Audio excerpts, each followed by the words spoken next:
Experience of sound of silence. मैं किसी की भी बोली गई बात पर बिल्कुल भी भरोसा नहीं करता हूँ जो ठीक नहीं लगती है उस बात को। साउंड ऑफ साइलेंस को जब मैंने खुद अनुभव किया, और बचपन में भी मैंने अनुभव किया था, लेकिन मैं जानता नहीं था कि ये साउंड ऑफ साइलेंस से अनहद नाद है। अनहद नाद भी कई सारे ऋषियों ने कहा है और लिखा भी हुआ है अनहद नाद के बारे में, कि जो परमात्मा की जो दिव्य ध्वनि है वो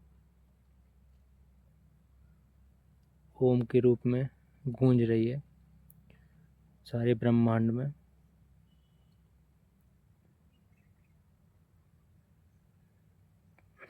अभी तक साइंस भी उस आवाज़ को कैप्चर नहीं कर पाया है। बचपन में झाई के रूप में मैंने सुना था, लोगों के मुंह से सुना हुआ है। बुंदेलखंड में झाई बोला जाता है, झाई।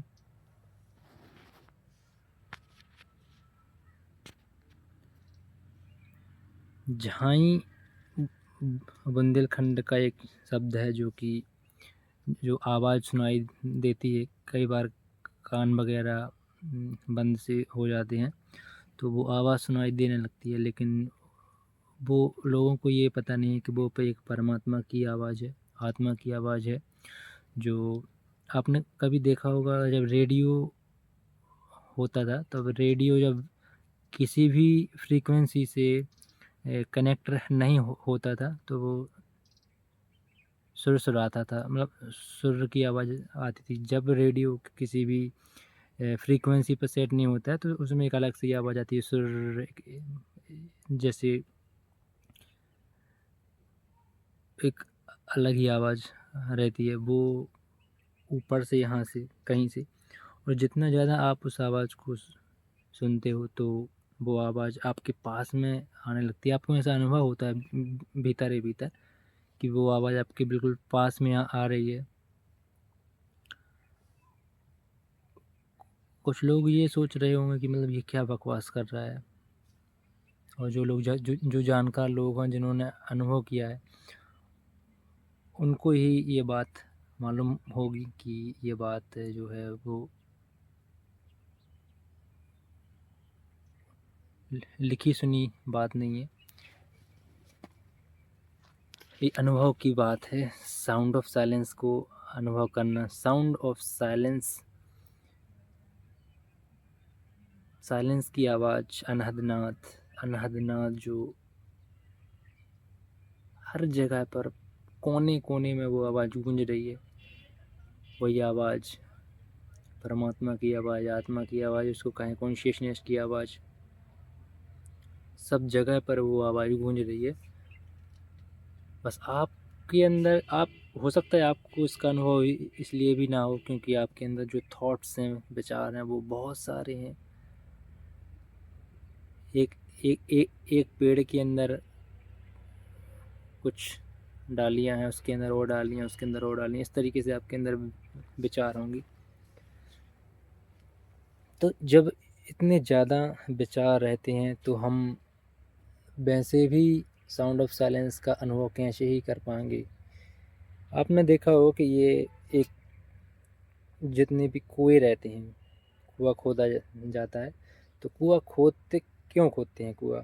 इसलिए कि जो जो रेत है, रेत के जो कंकड़ हैं, मिट्टी के जो कंकड़ है, मिट्टी है, उसको अलग कर दो, उसको छान दो, उसको एक तरफ कर दो, और जो पानी जो नीचे दबा हुआ है वो अपने आप ही ऊपर आ जाता है।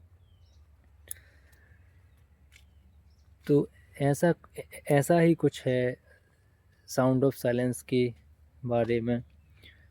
अनहद नाद को, उस ध्वनि के बारे में जितना ज़्यादा आप अपने अंदर थॉट्स को एकदम, जितने कम थॉट्स, मतलब ना के बराबर थॉट्स, जब आपका मन शांत हो जाएगा, थॉट्स होंगे ही नहीं, तब वो अनुभव आपको होगा साउंड ऑफ साइलेंस का, और जो अनहद नाद है, जो ध्वनि है, वो आपको सुनाई देगी। अब इसको रिकॉर्ड नहीं किया जा सकता यार, कि मैंने भी सोचा कि क्या इसको रिकॉर्ड किया जा सकता है।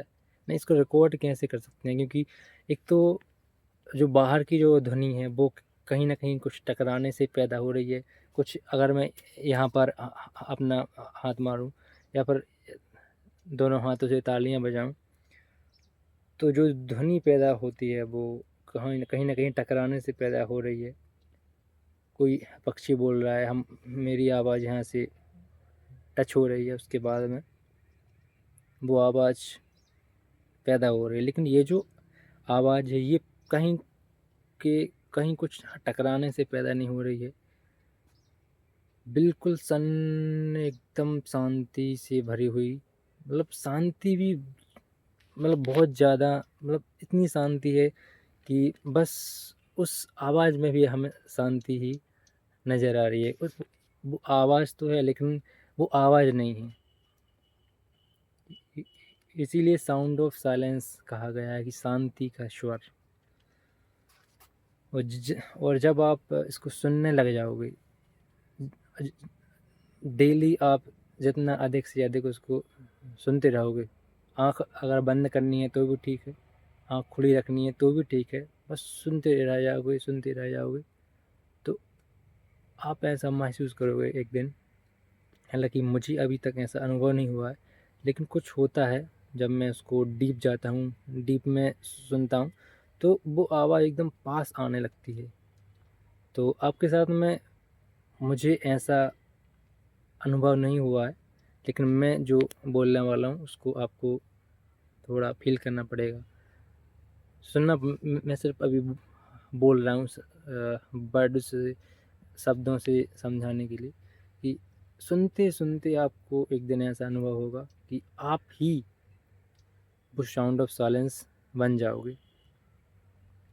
मतलब ये मैं अंदर वाले मैं को सुन रहा है, और जब ये फासला हट जाएगा जिस दिन सुनते सुनते, तो आप स्वयं ही भी वो साउंड ऑफ साइलेंस हो जाओगे, क्योंकि आप ही वो हो। और ये तो अहंकार है, नाम है, अहंकार है, शरीर है। इस अहंकार से हम उसको सुन रहे हैं, और उसको सुनते सुनते जब अहंकार खत्म हो जाएगा, अहंकार विलीन हो जाएगा, तो ऑटोमेटिक ही आप वो मैं हो जाओगे जो सत्य वाला मैं है।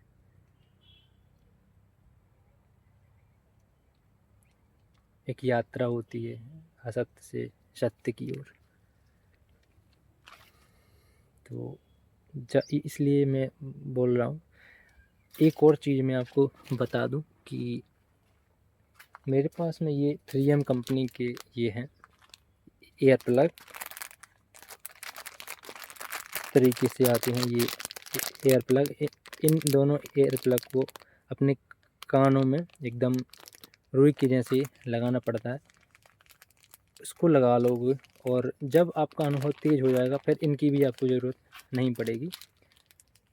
स्टार्टिंग में सुनने के लिए, शांत करने के लिए, खुद को बाहर की आवाज़ों से रोकने के लिए इनकी ज़रूरत है। ये इनको एयर प्लग कहा जाता है। ये आपको आसानी से मार्केट में मिल जाएंगे, हालांकि ऑनलाइन भी ये मिल जाती हैं, 3M कंपनी की हैं। जब आपका अनुभव ये आप प्लग लगाने के बाद में इसका अनुभव सुनते सुनते हो जाएगा, तो उनकी आपको ज़रूरत नहीं पड़ेगी। फिर ऑटोमेटिक ही, जैसे मैं अभी खड़ा हूँ, तो मुझे बस थोड़ा सा आँख बंद करना है, या आँख ओपन भी मैं अगर करके रखूँ, थोड़ा सा ध्यान दूँ, तो आवाज़ वो मुझे क्लियर सुनाई देती है। आवाज़ की जो फ्रीक्वेंसी है वो कम हो जाती है, थोड़ी सी हल्की सी, क्योंकि अभी थोड़ा बाहर का सराउंडिंग है, बाहर की आवाज़ें हैं, तो थोड़ा सा आवाज़ कम हो जाती है। लेकिन अनुभव करो, इतनी शांति मिलेगी आपको, और एक दिन आपको वो अनुभव होगा जो एक साधक को अनुभव होता है, जो एक जो ध्यान करता है उसको वो अनुभव होता है। तो मैं तो कहता हूँ 24 घंटे में से 5 मिनट 10 मिनट, मैं तो कहता हूँ कि आधा घंटा सुबह, आधा घंटा शाम को, ये अपना काम भी आप पूरे दिन में करते जाओ, और आधा घंटा शाम को सुनने बैठ जाओ नेचर के साथ में बिल्कुल अकेले, और आधा घंटा सुबह, बस आपका काम हो जाएगा, कुछ करने की ज़रूरत नहीं है। धन्यवाद बहुत बहुत। सबके भीतर जो परमात्मा रूपी आत्मा बैठी हुई है, उन सबको मैं प्रणाम करता हूँ। आपका बहुत बहुत धन्यवाद।